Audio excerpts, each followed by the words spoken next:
Olav v'simcha v'sason v'ikar. Kenti Elanu was not part of the pasuk, but that comes afterwards. And if we would ask people, if we'd go out onto the street today, which is not a good idea, but if we'd go out onto the street and ask somebody, this pasuk, La Yehudim Hayta Olav v'simcha v'sason v'ikar, when does it take place? In what part of the Purim story does this occur? And I think most people would say it's right at the end. When the story is over, we've just been through this threat, we've been through this decree of annihilation.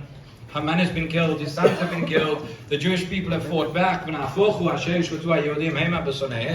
We've killed our enemies, we've conquered them, we've achieved what today they would say nitzachon muchlat, the total victory. The story's over. We have light, we have joy, we have gladness, everything is wonderful. Shalom al Yisrael, as they say. But if you look in the Megillah, if you've ever noticed, this pasuk does not take place on Yud Gimel Adar, Yud Daled Adar, and Tetvav Adar, and Tetzayin Adar. But when is this pasuk said? It's said in Kaf Gimel Sivan.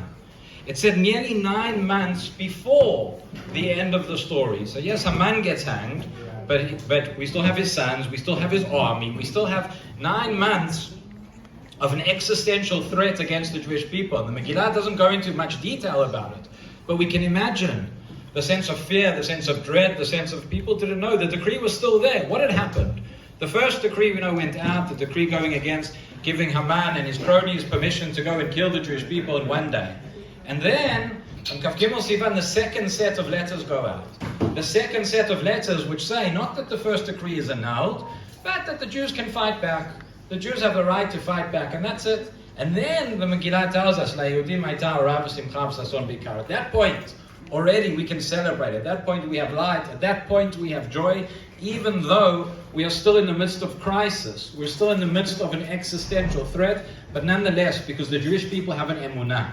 The Jewish people have a faith, and we know that at the end of the day we have a promise. Ki lo yitosh Hashem amo v'nachalato lo ya'azov. Hashem will not forsake us. The Jewish people are eternal. We will always be. We will always overcome. We will always vanquish our enemies, no matter what. Again, we don't know everything that will happen in order to get there.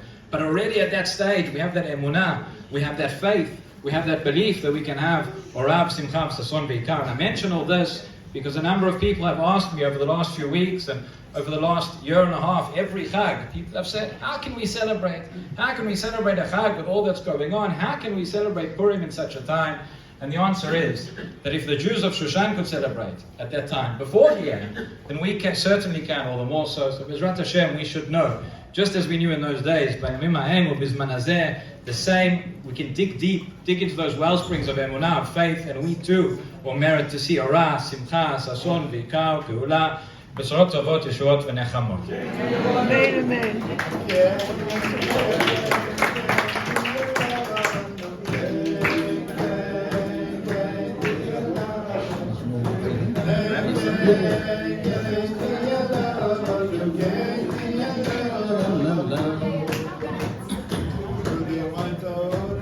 Okay, so everybody please continue eating and please don't be shy to get up and take some more food.